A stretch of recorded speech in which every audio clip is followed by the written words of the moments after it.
नमस्कार। जी।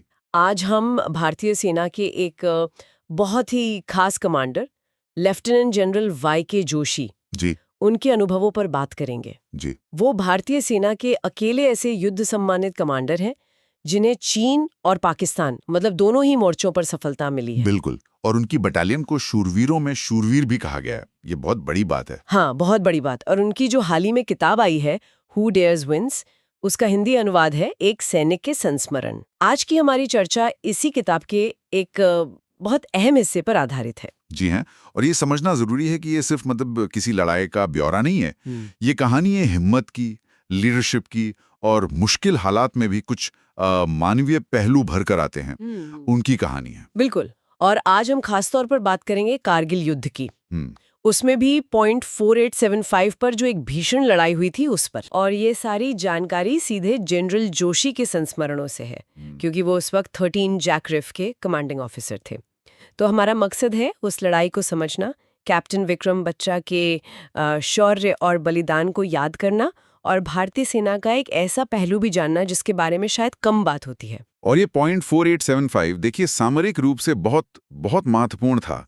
अगर दुश्मन वहां बैठ गया तो हमारी सप्लाई लाइंस, हमारी दूसरी पोजीशंस, सब पर सीधा खतरा था। अच्छा। इलाका भी ऐसा, मतलब बेहद मुश्किल, खड़ी चढ़ाई, रास्ते लगभग है ही नहीं। तो सेना पर जबरदस्त प्रेशर था कि जल्दी जल्दी इस चोटी को वापस लेना है। हाँ, इससे पहले कि दुश्मन और मजबूत हो जाए वहां। बिल्कुल। हर एक घंटा भारी पड़ रहा था। तो चलिए इस घटना को थोड़ा और गहराई से समझते हैं। लड़ाई के मैदान से शुरू करेंगे, फिर कैप्टन बत्रा की भूमिका, उनका बलिदान और उसके बाद क्या हुआ, जिसमें वो एक शिष्टाचार वाली बात भी शामिल है जो काफी चौंकाने वाली है। जी। तो तारीख थी 7 जुलाई 1999।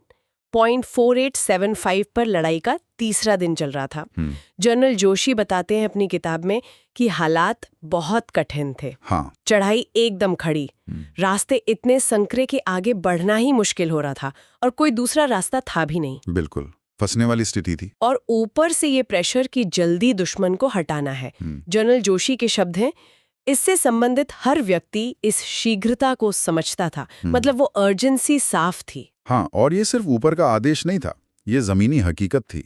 स्ट्रैटेजी के हिसाब से भी बहुत जरूरी था। दुश्मन को और वक्त देना मतलब अपने ही और जवानों को खतरे में डालना। सही बात है। वो अपनी पोजीशन मजबूत कर रहे थे, सप्लाई ला रहे थे, तो तेजी दिखाना जरूरी था जवानों की सुरक्षा के लिए भी। तो इसी मुश्किल सिचुएशन में एक सैनिक थे नागप्पा। हाँ। वो और उनकी छोटी सी टुकड़ी दुश्मन से करीब 36 घंटे से लगातार लड़ रही थी। 36 घंटे? हाँ, भारी गोलीबारी, ग्रेनेड हमले, और इसी दौरान एक ग्रेनेड नागप्पा के पास फटा और वो बुरी तरह घायल हो गए। ओहो। अब यहाँ आते हैं कैप्टन विक्रम बत्रा और सूबेदार रघुनाथ सिंह। हाँ। उन्होंने अपनी जान की परवाह नहीं की, 10 और जवानों के साथ वहां पहुंचे उस खतरनाक जगह पर। हाँ, और इस गोलीबारी के बीच से नागप्पा को सुरक्षित निकाल लाए। कमाल है। इसके बाद वो रुके नहीं, उन्होंने खुद आगे जाकर दुश्मन के ठिकाने की रेकी की, मतलब पड़ताल की। अच्छा, यानी हालात का जायजा लिया। बिल्कुल। और उनकी पड़ताल से ये बात साफ हो गई कि दुश्मन के बंकर तक जाने का वही एक संकरा खतरनाक रास्ता है और कोई रास्ता नहीं है। कोई दूसरा ऑप्शन ही नहीं था। कोई ऑप्शन नहीं। जनरल जोशी बाद में लिखते हैं कि जब बत्रा को ये समझ आया होगा कि कोई और चारा नहीं है, तब शायद उन्होंने वो फैसला लिया जिसने सब कुछ बदल दिया। क्या फैसला?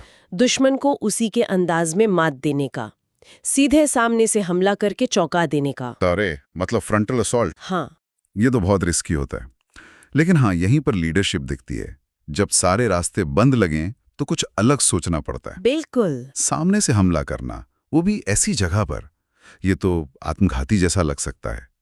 पर शायद बत्रा का कैलकुलेशन यही था कि दुश्मन सोचेगा भी नहीं कि कोई ऐसा करेगा। हाँ, शायद वो किनारों पर ज्यादा ध्यान दे रहे होंगे। बिल्कुल। सरप्राइज एलिमेंट, ये सबसे बड़ा हथियार था इस स्थिति में। और कैप्टन बत्रा ने वही किया। अपनी AK-47 लेकर वो दुश्मन के बंकर पर टूट पड़े, गरजते हुए। अकेले? हाँ, और सामने से लड़ते हुए 5 दुश्मन सैनिकों को मार गिराया। 5। लेकिन उसी आमने सामने की लड़ाई में दुश्मन की एक गोली उनकी छाती में लगी। वो नीचे गिरे और गिरते ही एक RPG का स्प्लिंटर उनकी पीठ में आ लगा। वो वहीं शहीद हो गए। बहुत बहुत दुखद। हाँ, लेकिन जैसा जनरल जोशी लिखते हैं, उनकी शहादत बेकार नहीं गई। उन्होंने लिखा, इसके पूर्व अपनी बटालियन को उस संकरे रास्ते के पार करवा दिया। मतलब उन्होंने रास्ता खोल दिया था। हाँ, उनके उस हमले ने, उस हिम्मत ने बटालियन के लिए आगे बढ़ने का रास्ता खोल दिया था जो बंद था। अविश्वसनीय। उनके ठीक पीछे थे सूबेदार रघुनाथ सिंह। उन्होंने बाद में जनरल जोशी को बताया कि क्या हुआ। अपने ऑफिसर को, अपने लीडर को आंखों के सामने गिरते देखा उन्होंने। ये देखना बहुत मुश्किल होता है। बहुत। लेकिन सूबेदार रघुनाथ एक पल भी नहीं रुके। उन्होंने तुरंत कमान संभाली, जवानों को आवाज दी और हमला जारी रखा। वाह। जो बागी दुश्मन के संगर थे उन पे कब्जा कर लिया। मतलब जो मौका कैप्टन बत्रा ने बनाया था, हाँ, उसे जाया नहीं होने दिया। उसे पूरा भुनाया, जिसके लिए कैप्टन बत्रा ने जान दी थी। ये है लीडरशिप की कंटिन्यूटी। बेहतरीन उदाहरण है। बत्रा के बलिदान से जो एक टैक्टिकल विंडो खुली थी, उसका फौरन और असरदार इस्तेमाल हुआ। बिल्कुल। रघुनाथ सिंह का तुरंत आगे बढ़ना और मिशन पूरा करना, ये यूनिट के जज्बे और ट्रेनिंग को दिखाता है। ये सिर्फ एक आदमी की बहादुरी नहीं थी। में मिलकर दिन के उजाले में आगे बढ़कर दुश्मन पर हमला किया। हाँ। और इस एक्शन में दुश्मन का एक जेसीओ और 10 और सैनिक मारे गए। अच्छा।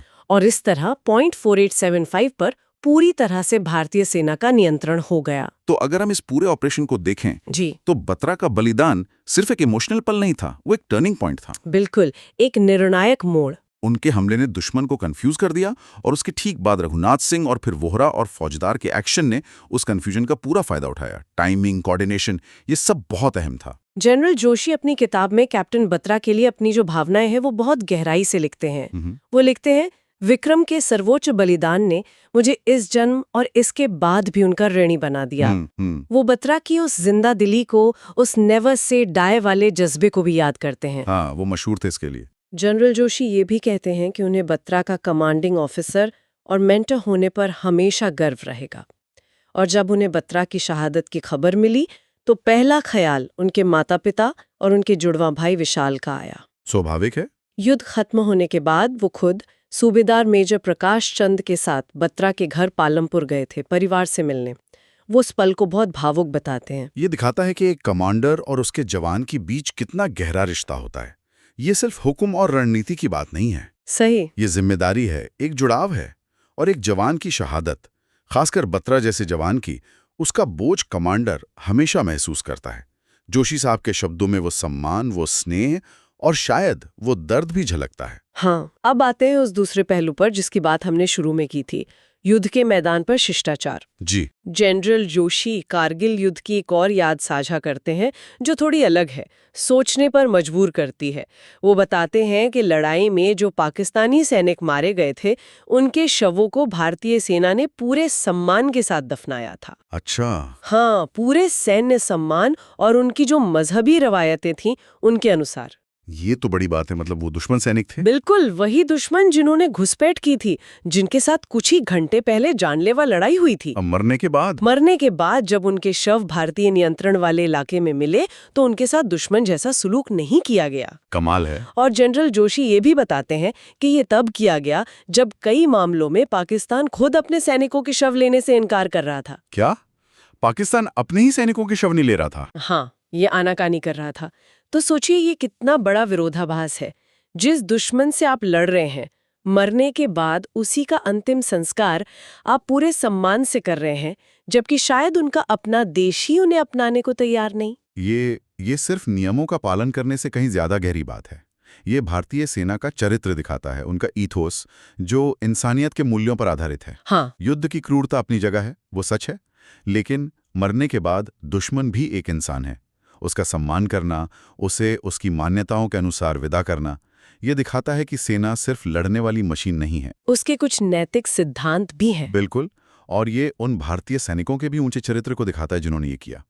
शायद ये दुश्मन की वर्दी के पार इंसान को देख पाना है। तो आज की इस बातचीत को अगर समेटें, हमने पॉइंट 4875 की उस मुश्किल लड़ाई को समझा, कैप्टन विक्रम बत्रा का वो असाधारण शौर्य देखा जिसने जीत की राह खोली। जी। हमने भारतीय सेना के उस मानवीय और पेशेवर शिष्टाचार की बात की जब दुश्मन सैनिकों को भी सम्मान दिया गया। बिल्कुल। तो इस पूरी कहानी से हम क्या सबक ले सकते हैं? मेरे लिए तो ये सिर्फ जीत हार की कहानी नहीं है, ये इंसान के साहस की कहानी है, बलिदान के दर्द की कहानी है और शत्रुता के माहौल में भी पनपने वाले सम्मान और इंसानियत की कहानी है। सही कहा। और अगर बड़े परिप्रेक्ष्य में देखें तो ये घटना हमें लीडरशिप के बारे में बहुत कुछ सिखाती है। दबाव में फैसले लेना, अपने एक्शन से मिसाल बनना, साथियों को प्रेरित करना।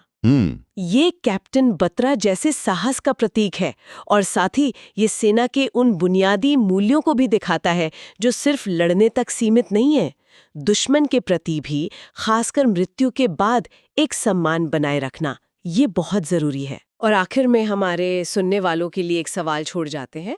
इस पूरी कहानी को जानने के बाद, खासकर कैप्टन बत्रा के बलिदान और फिर पाकिस्तानी सैनिकों के अंतिम संस्कार की घटना, युद्धभूमि पर वीरता और मानवीय मूल्यों के बीच का जो ये एक मुश्किल संतुलन है, इसको लेकर मन में क्या विचार आते हैं? हाँ, ये सोचने वाली बात है।